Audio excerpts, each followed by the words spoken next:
Les royaumes Ewe. Les Ewe sont un groupe ethnique qui est présent dans plusieurs pays d'Afrique de l'Ouest, notamment le Togo, le Ghana, le Bénin et le Nigeria. Au cours de leur histoire, les Ewe ont formé plusieurs royaumes qui ont influencé l'histoire et la culture de la région. Dans ce sujet, nous allons examiner les royaumes Ewe et leur impact sur l'histoire de la région.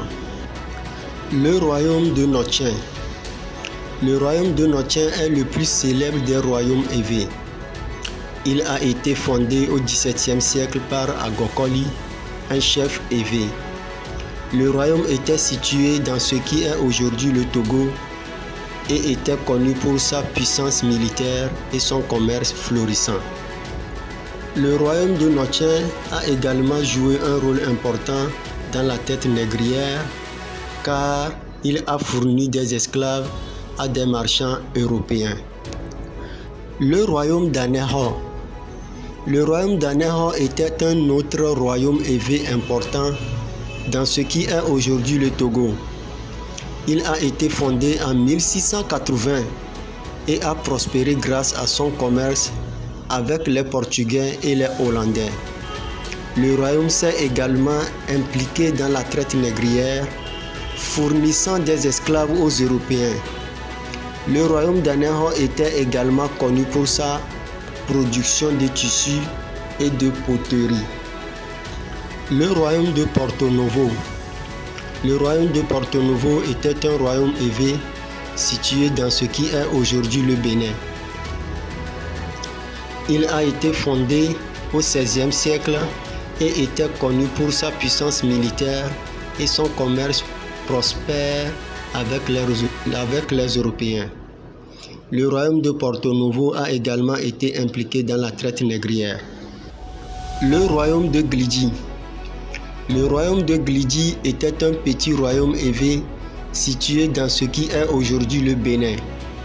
Il a été fondé au XVIIe siècle et était connu pour sa production de tissus et de poterie. Le royaume de Glidji était également impliqué dans le commerce d'esclaves. Les relations entre les royaumes Ewe. Les royaumes Ewe ont souvent été en compétition les uns avec les autres pour le pouvoir et les ressources. Cependant, ils ont également entretenu des relations commerciales et diplomatiques entre eux. Certains royaumes Ewe ont également formé des alliances avec des voisins non Ewe pour renforcer leur pouvoir. Les conflits avec les Européens. Les royaumes Ewe ont été impliqués dans le commerce avec les Européens depuis le XVIe siècle.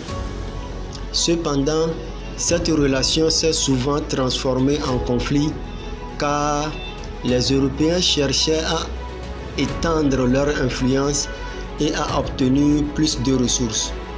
Les royaumes Ewe ont également été touchés par la traite négrière qui a entraîné la capture et l'esclavage de nombreux membres de leur peuple. Les défis actuels pour les Ewe. Les Ewe et d'autres groupes ethniques font face à des défis tels que la pauvreté, le manque d'accès à l'éducation et à la santé, ainsi que les conflits fonciers. Les descendants des royaumes Ewe ont également perdu une partie de leur pouvoir et de leur influence sous la colonisation européenne. La culture Ewe contemporaine. La culture Ewe contemporaine continue de porter les traces de l'histoire des royaumes Ewe. La musique, la danse, l'art et la spiritualité Ewe ont survécu et sont toujours pratiquées aujourd'hui. Les traditions orales Ewe, telles que les récits de création, les histoires de héros et les mythes et légendes, ont également été transmises de génération en génération. En conclusion, les royaumes Ewe ont eu un impact important sur l'histoire et la culture de la région.